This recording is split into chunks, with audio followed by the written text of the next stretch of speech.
حضرت بابا بلے شاہ صاحب رحمۃ اللہ علیہ سادات کرام سے تعلق تھا، سید زادے تھے۔ سادات کرام کو اللہ یہ عزت دیتا ہے کہ پیدائشی طور پر بھی ان لوگوں کے پاس سند ہوتی ہے کہ ان کی عزت کرنا امت پہ ضروری ہے۔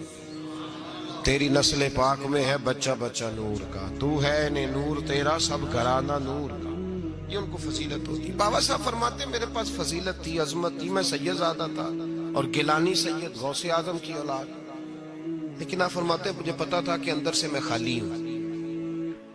ہمارے زمانے میں کچھ برادریاں ایسی ہیں جن کو ہم لوگوں نے بڑا بنا دیا ہے، وہ بڑے بن گئے ہیں، نیچے اترنے کو تیار نہیں۔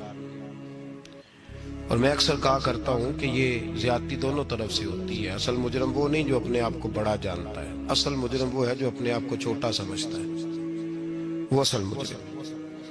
تو اس زمانے میں سادات کرام کی بڑی عزت تھی، بڑا نام تھا۔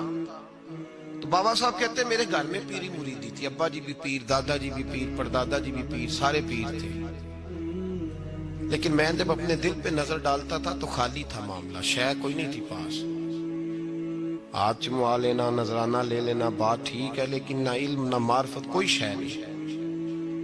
اب فرماتے ہیں میں نے جب پلٹ کے دیکھا نا، پورے علاقے پہ نظر ڈالی تو ایک درویش بابا، ایک سادہ بابا سائیں عنایت قادری، جس کی کوئی بڑا نام نہیں، کوئی بڑی برادری نہیں، اور کام اس کا کیا ہے، رمبا لے لیتا اور سارا دن کھیتوں میں محنت کرتا، لیکن جب مغرب ہوتی تو اس بابے کی مجلس سجتی، اور کہتے ہیں جب ایک دفعہ وہ اللہ کہتا تو اس کی ساری داڑھی آنسوؤں سے بھر جاتی، اور جب عشاء کے بعد وہ حضور پہ درود پڑھنا شروع کرتا تو لگتا یہ کہ یہ سادہ نہیں پڑھ رہا، یہ مصطفیٰ کی زیارت کر کے درود پڑھ رہا۔ فرماتے ہیں میری ساری برادری کو پتا تھا کہ اس کے پاس معرفت ہے، لیکن مسئلہ یہ ہے کہ ہم سید ہیں، وہ رائی ہیں، اب وہاں جائیں بت توڑیں کیسے، ٹوٹتا ہی نہیں، بہت بڑی مصیبت، کیسے ٹوٹے گا؟ لوگ کہیں گے تو مولوی کے پاس جاتا ہے۔ تو یہ ہو گیا ہے ساری زندگی گناہ کرتے رہو، ظلم کرتے رہو، ہمیں تانے کا ڈر نہیں، درویش کے پاس جائیں تو لگتا ہے کوئی تانا دے گا، کدھر چلا گیا، کدھر چلا گیا؟ جے کر یار دے نام دا ملے مینا، انہوں چولی پا لئیے پنجے سٹیے نا، تو یہ کر نار دے نام دی ملے سولی، چوٹا چوٹ لئیے پشانٹیے نا۔ بابا صاحب کہتے ہیں میں روز اپنے آپ سے جنگ کرتا کہ جاؤں کہ نہ جاؤں۔ 2 4 5 لوگوں سے میں نے مشورہ کیا تو کہنے لگے تو سیدوں کو بدنام کرے گا، اب تو سادات کو بدنام کرے گا کہ سید ہو کے کسی کے دروازے پہ جاتا ہے۔ بابا صاحب کہتے ہیں ایک دن لڑتے لڑتے میں تھک ہی گیا، میں چلا ہی گیا، میں نے کہا نہیں، اندر کا بت توڑوں گا تو بات بنے گی۔ کہتے قصور کا میں رہنے والا تھا، اور مجھے سمجھانے کے لیے اچ شریف سے جہاں کہ آپ رہنے والے تھے، جو پچھلا علاقہ تھا، وہاں سے بڑے بزرگ بلائے گئے کہ بلے شاہ کو سمجھاؤ۔ کہتے ہیں وہ بابا جی جب آئے تو میں پہچان گیا برادری کے، قبیلے کے، علاقے کے بڑے۔ میں جب ان کے قریب گیا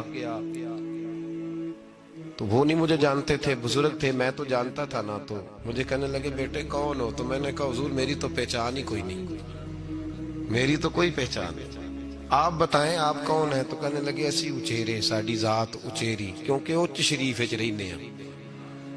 تو اب تو بتا، تو بابا صاحب کہنے لگے اسی قصوری تے ذات بھی قصوری، کیونکہ وچ قصور دے رہنے ہیں، وہ جو چھوٹے تو اپنا قصور مانتے ہیں، ہاں جے کوئی سانو اچا مل جائے تے نیویں ہو بینے ہیں، بات ختم ہو گئی۔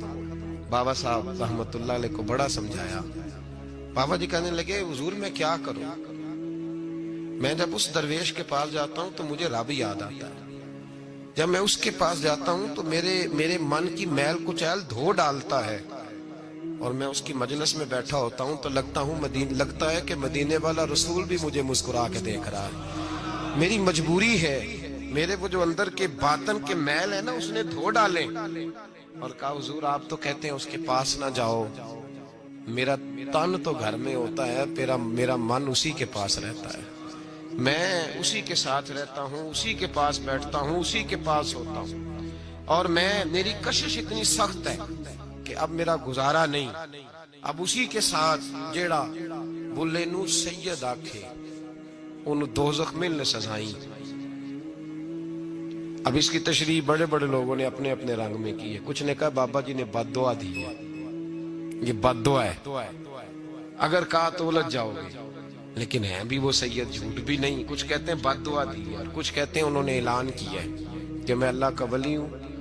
اگر کسی نے یہ لفظ کہا تو وہ یاد رکھے، وہ جڑا بولے نو سید آکھے انہوں دوزخ ملن سزائیں، تو جڑا بولے نو رائیں آکھے وہ جنت پینگا پائیں.